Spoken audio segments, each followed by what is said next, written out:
how often should you be rebalancing your portfolio? And there's really two schools of thought here. One school says, listen, on the last day of every quarter or 6 months or year, take a look at your portfolio and balance it all up. The other school of thought is to focus on the portfolio throughout the year and balance at the precise moment in time when it's optimum. And that, I think, is probably the smarter way to balance a portfolio. In other words, instead of, well, let's use an example. If you are balancing your portfolio in the last day of every year, and January 1st starts, you've got a perfectly balanced portfolio of 60-40.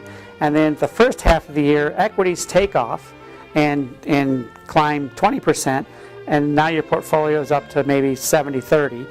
And then the last half of the year, equity markets dive. So on the last day of the year, your portfolio is 60-40 again, just because of market movements. But it took a big swing throughout the year. If you balance once a year, obviously you're going to miss those prime balancing opportunity. But if you were focusing on your portfolio throughout the year, and you saw when it was at 70-30, and you balanced it at that point in time, and then sold off those equities, you'd end up with more money at the end of the year than the person who didn't balance. The hardest thing, I think, about balancing and rebalancing a portfolio is the discipline it takes.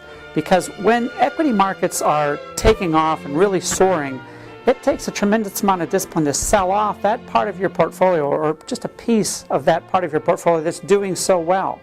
But you have to do it.